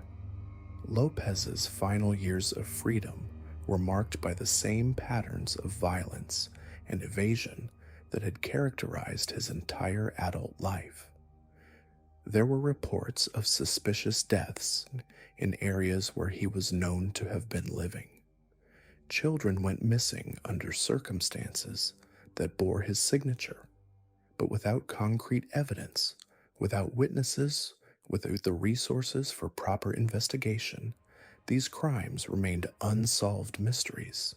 His ultimate fate remains unknown. The last confirmed sighting was in 1999 when he appeared at a government office to renew his identification documents. After that, Pedro López simply vanished. He might be dead, killed by vigilantes or fellow criminals who discovered his identity. He might be living under an assumed name in some remote village, his past hidden from his neighbors. Or he might still be killing, adding to a body count that was already incomprehensible. The story of Pedro López is more than just the biography of a serial killer. It's a case study in systemic failure, institutional corruption, and the deadly consequences of societal indifference. Every aspect of his life and crimes was enabled by systems that were supposed to protect the innocent, but instead created perfect conditions for evil to flourish. The poverty that made his victims vulnerable, the weak law enforcement that allowed him to operate freely, the inadequate justice system that failed to hold him accountable, and the bureaucratic incompetence that allowed him to disappear. All of these factors combined to create a monster who may have been responsible for more deaths than any serial killer in history. The monster of the Andes remains free, somewhere in the vast anonymity of South America, a living reminder that some forms of evil are too patient, too adaptable, and too well hidden to be easily stopped. His story stands as a warning about what happens when societies fail to protect their most vulnerable members, and as a testament to the terrifying persistence of human evil in all its forms. By 1994, López had served 14 years in Garcia Moreno prison, and something remarkable had occurred. The man who had terrorized 3 nations, who had confessed to the systematic murder of hundreds of children, had become what prison officials called a model inmate. He attended religious services, participated in educational programs, and maintained a spotless disciplinary record. To the guards and administrators, he appeared rehabilitated, transformed by his time behind bars. This perception would prove to be catastrophically wrong. On August 31st, 1994, 2 years ahead of his scheduled release date, Pedro López walked free from Garcia Moreno prison. His early release was granted for good behavior, a decision that would haunt the families of his victims, and expose the fundamental flaws in Ecuador's justice system. The man who had led police to 53 graves, who had confessed to over 300 murders, was released after serving just 14 years of a 16-year sentence. López's freedom was short-lived in Ecuador. Immediately upon his release, he was deported to Colombia, where authorities had been waiting for him. There was an outstanding warrant for his arrest in connection with a decades-old murder, and Colombian officials were determined to ensure he faced justice in his homeland. But what should have been a seamless transition from one prison system to another became yet another example of institutional failure. The case against López in Colombia was weak. The murder in question had occurred 20 years earlier, and the evidence had deteriorated over time. Witnesses were dead or missing. Physical evidence had been lost or contaminated, and the legal framework for prosecuting such old crimes was inadequate. Colombian prosecutors found themselves in the impossible position of trying to convict a man they knew was guilty of horrific crimes but couldn't prove in court. Faced with this legal impasse, Colombian authorities made a decision that would prove even more disastrous than Ecuador's early release. Rather than pursue the murder charges, they declared López mentally incompetent to stand trial. In 1995, he was committed to a psychiatric facility where he would supposedly receive treatment for his psychological disorders while being kept away from society. The psychiatric evaluation of López revealed a man who was articulate, intelligent, and fully aware of his actions. He showed no signs of the severe mental illness that would justify long-term institutionalization, yet the system needed a way to contain him without the burden of a criminal trial, and the mental health system became a convenient dumping ground for a problem the courts couldn't solve.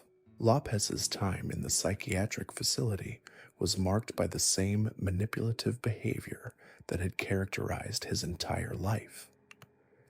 He was charming to staff members, participated in therapy sessions, and presented himself as a man who had been transformed by his experiences. He spoke of remorse for his actions, claimed to have found religion, and expressed a desire to make amends for his crimes. Behind this facade of rehabilitation, López was carefully studying the system that held him. He learned the routines of the staff, identified weaknesses in security, and began planning his next move. His intelligence, which had made him such an effective killer, now served him in navigating the bureaucratic maze of the mental health system. The psychiatric facility where López was held was not designed for long-term containment of dangerous criminals.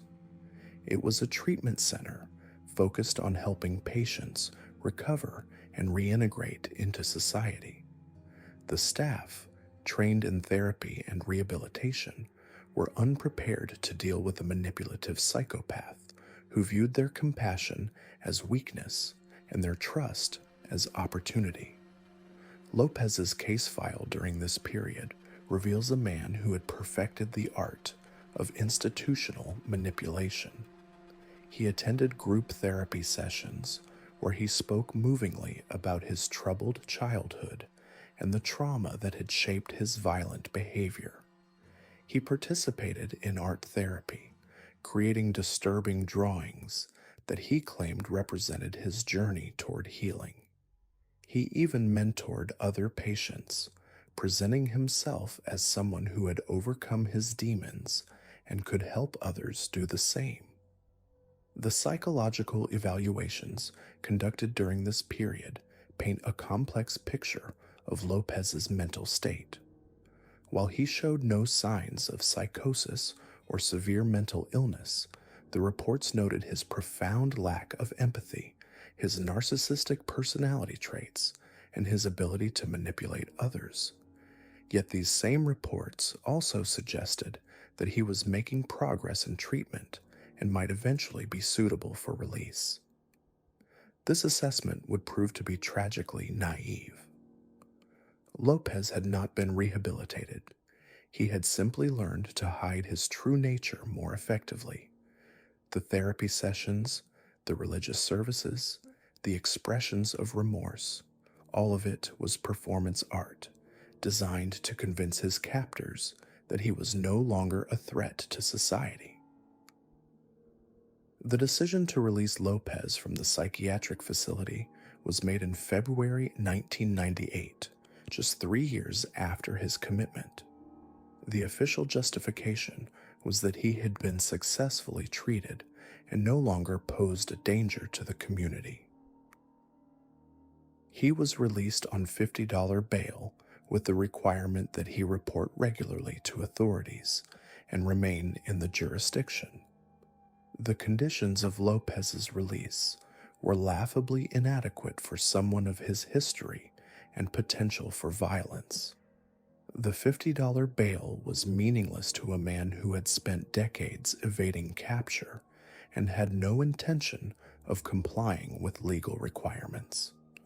The reporting requirements were poorly monitored, and the authorities responsible for his supervision were understaffed and overwhelmed.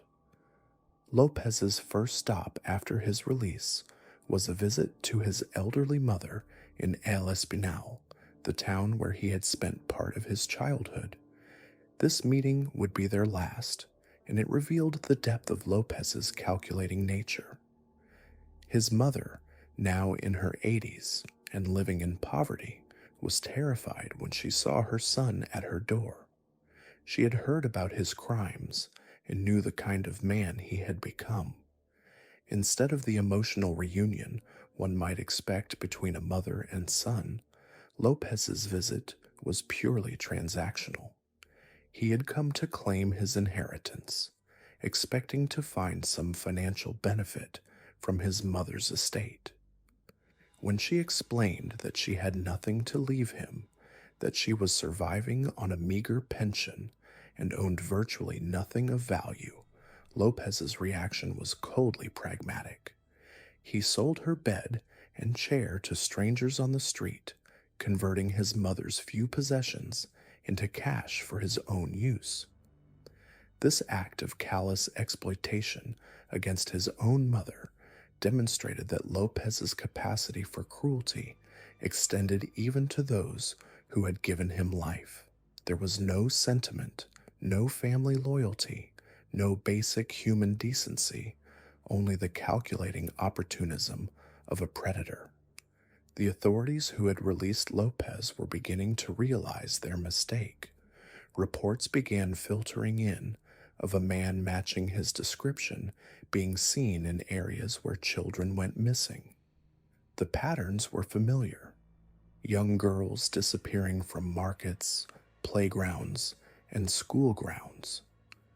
The methods were consistent with Lopez's established modus operandi, but proving his involvement was another matter entirely. Lopez had learned from his previous captures. He was more cautious now, more aware of police procedures and investigation techniques. He avoided areas where he might be recognized, changed his appearance regularly, and never stayed in one place long enough to establish a pattern. The man who had once brazenly confessed to his crimes was now a ghost, moving through Colombian society with the practiced invisibility of a career criminal. The last confirmed sighting of Pedro López occurred on September 22, 1999, when he appeared at the National Civil Registry in Bogota to renew his citizenship card. This bureaucratic transaction, routine for any Colombian citizen, would prove to be the final documented trace of one of history's most prolific serial killers. The significance of this moment cannot be overstated. Lopez, armed with a new identity document, had effectively erased himself from official records. The citizenship card would allow him to travel, find employment, and blend into society with the legitimacy that only government documentation could provide. It was his final act of institutional manipulation, using the very system that had failed to contain him to facilitate his disappearance. After September 1999, Pedro López vanished as completely as if he had never existed. No confirmed sightings, no credible reports, no trace of his presence anywhere in South America. The man who had terrorized 3 nations, who had confessed to over 300 murders, who had led police to dozens of graves, had simply melted away into the vast, anonymous landscape of Latin America. The disappearance of Pedro López in 1999 marked not just the end of a documented trail of terror, but the beginning of a more sinister chapter. When someone vanishes who has confessed to over 300 murders, when someone slips away who has demonstrated such calculated brutality, the silence becomes deafening. This wasn't a man seeking redemption or attempting to fade quietly into obscurity. This was a predator who had spent decades perfecting his craft, and now he was free to practice it without oversight.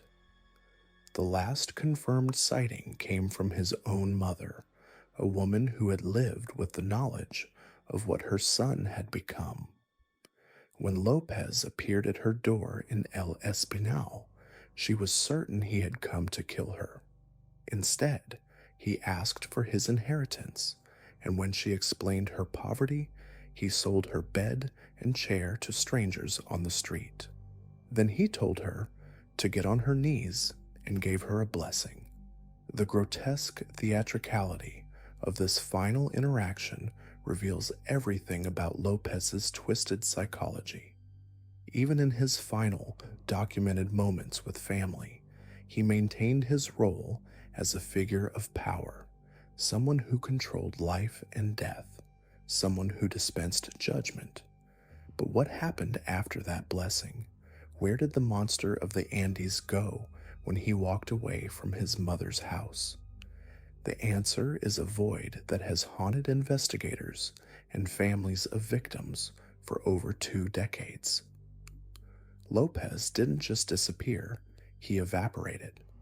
For a man who had left such a massive trail of destruction across 3 countries, who had confessed in vivid detail to hundreds of murders, who had led police to dozens of graves, the complete absence of any trace after 1999 is almost supernatural in its completeness. The investigation into López's whereabouts has never truly ended. In 2002, Colombian authorities issued an Interpol warrant for his arrest in connection with a new murder that bore his signature characteristics. A young girl had been found strangled, her body positioned in a way that seemed familiar to investigators who had studied López's methods. The murder occurred in a region where López had been known to operate decades earlier, and the victim profile matched his historical preferences perfectly. But when police arrived to investigate, they found nothing. No witnesses, no evidence, no trace of the man they were hunting. The Interpol warrant remained active until 2005, when it was quietly deactivated. Not because López had been found, not because the case had been solved, but because the trail had gone completely cold.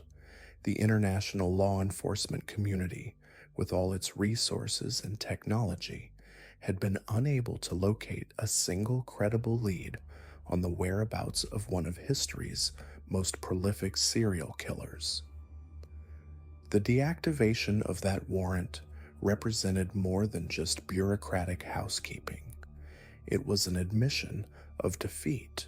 In 2012, another murder in Tunia, Colombia, caught the attention of investigators familiar with López's case. The victim was a young girl, the method was strangulation, and the positioning of the body suggested ritual elements. Local police reached out to experts who had studied Lopez's previous crimes, and the similarities were undeniable.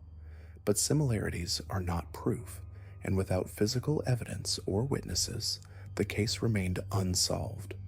Lopez had become a ghost, a shadow that might be responsible for new horrors, but could never be definitively connected to them. The families of Lopez's confirmed victims have never stopped searching for answers. Maria Poveda, the mother who saved her daughter from Lopez's grasp in 1980, has spent decades wondering if the monster is still out there. She has organized search groups, maintained contact with investigators, and refused to accept that Lopez could simply vanish without consequences.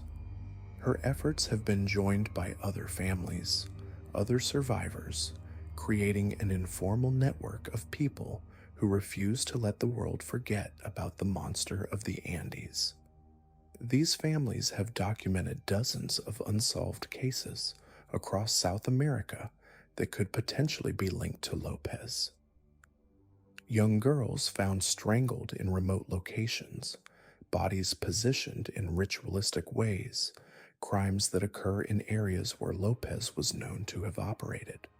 The pattern is consistent, the methodology familiar, but the evidence remains circumstantial. Lopez had learned too well how to kill without leaving traces, how to move without being detected, how to disappear without being followed. The psychological profile of Lopez suggests that he would not have stopped killing after his release. His crimes were not situational or opportunistic, they were compulsive. The ritual elements, the specific victim preferences, the geographical patterns, all indicated a man driven by needs that could not be suppressed or satisfied.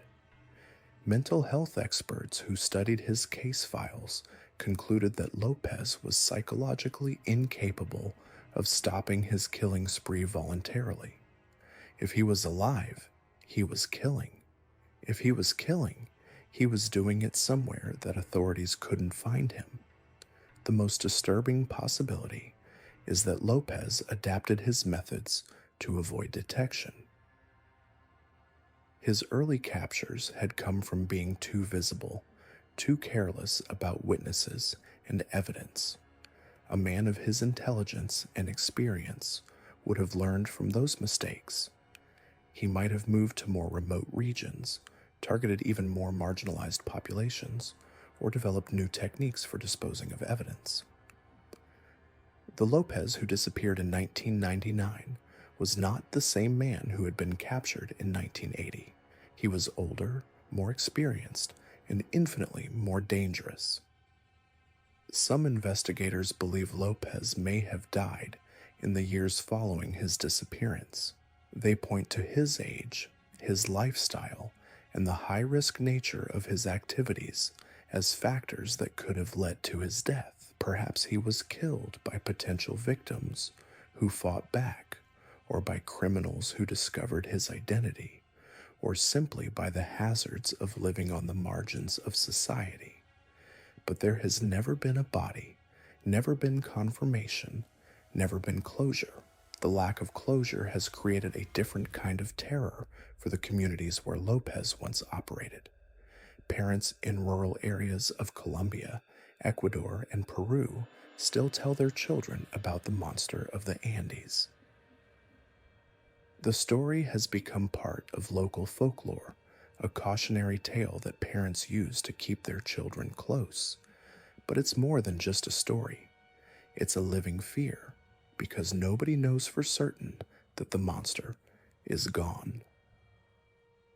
The failure to locate Lopez after his disappearance represents one of the most significant breakdowns in international law enforcement cooperation in modern history.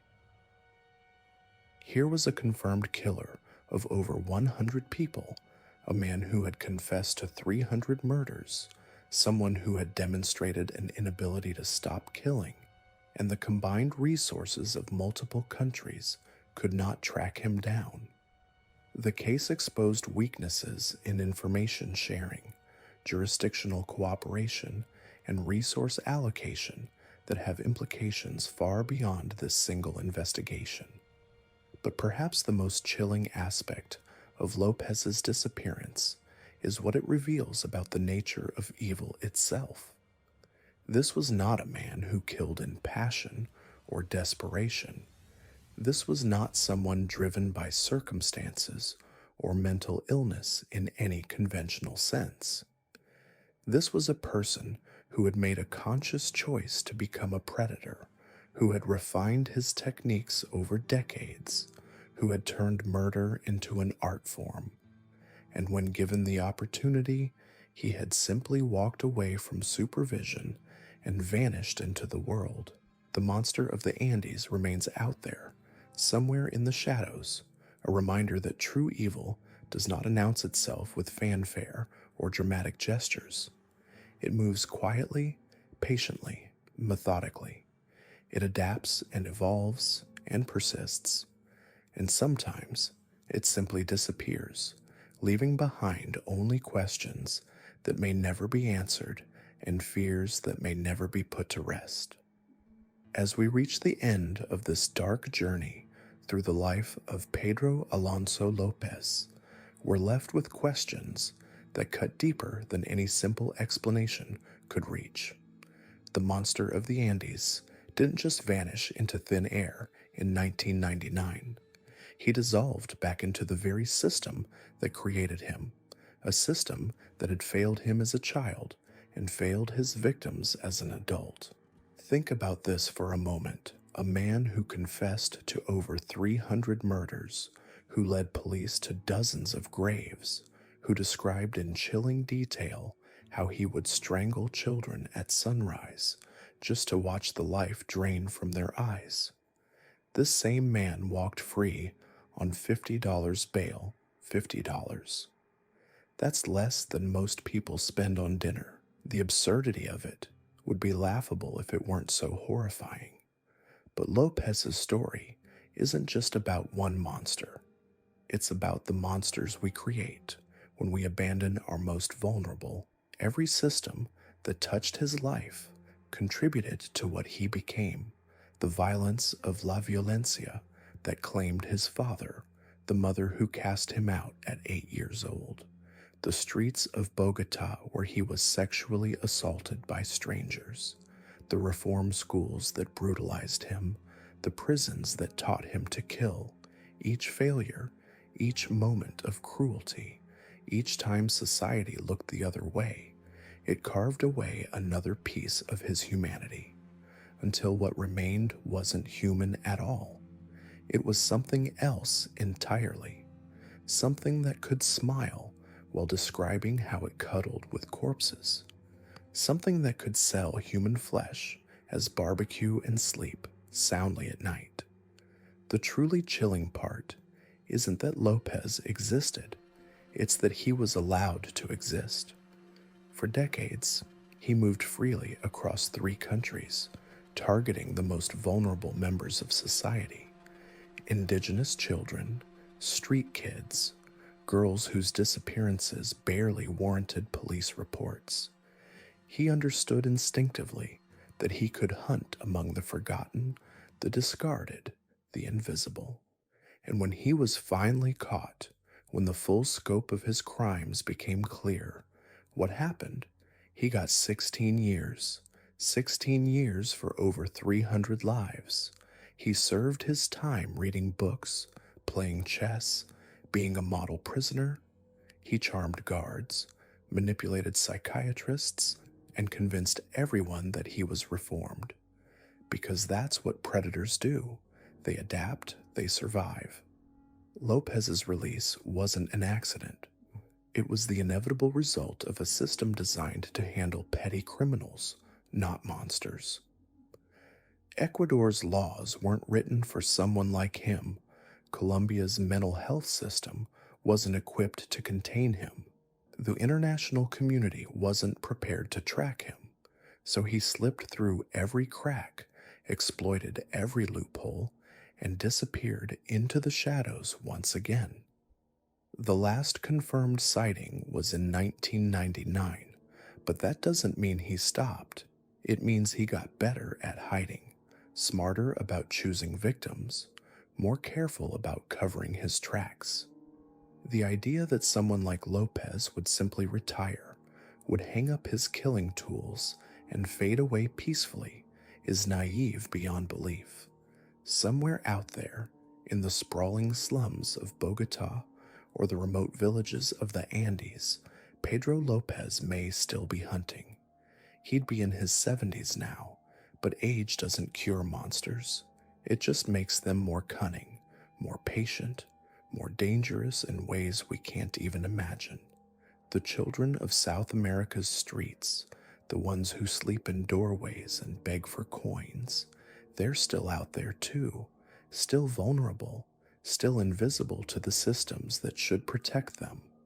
And as long as that's true, as long as we have throwaway children in throwaway places, the conditions that created Lopez continue to exist. This isn't just the story of one serial killer.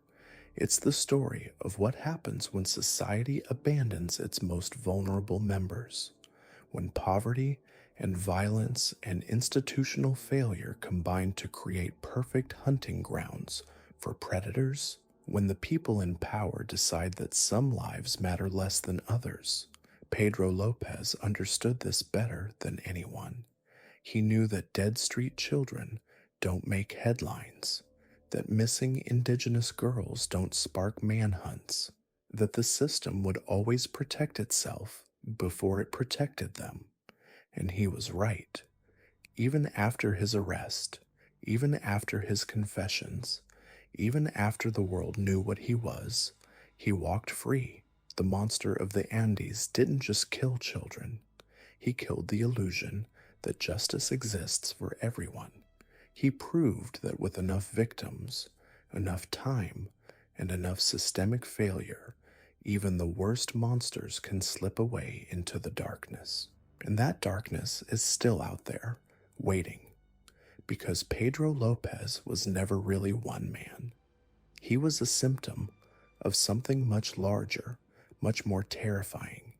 He was proof that in a world full of forgotten children and broken systems, monsters don't just survive, they thrive. The children he killed never got to grow up, never got to have families, never got to see another sunrise. But their killer got to walk free under the same sun that once excited him so much. That's the real horror of this story. Not just what Lopez did, but what we allowed him to do. What we continue to allow, even now. Because somewhere, in some forgotten corner of the world, another child is disappearing. Another predator is hunting. Another system is failing. And we're all complicit in our silence, our indifference, our willingness to look away when the victims are the ones society has already discarded. Today, Pedro Lopez remains one of history's most prolific serial killers, yet his story serves as far more than a catalog of horrors. It stands as a damning indictment of the systems that failed countless innocent children and continue to fail vulnerable populations across the globe. The monster of the Andes was not born in a vacuum. His crimes were enabled by poverty, institutional corruption, jurisdictional confusion, and a society that consistently looked the other way. While Lopez's actions were undeniably evil, they were facilitated by a network of failures that allowed him to operate with near impunity for decades. His case reveals uncomfortable truths about how easily monsters can exploit the cracks in our social fabric. The street children he targeted were society's forgotten ones, invisible to authorities who might have protected them. The legal systems that repeatedly released him prioritized bureaucratic convenience over public safety. The jurisdictional gaps between countries created perfect hiding places for a predator who understood how to manipulate these weaknesses. Lopez's story forces us to confront a chilling reality. Somewhere out there, he may still be alive. Now in his 70s, if he survived, he represents the ultimate failure of justice.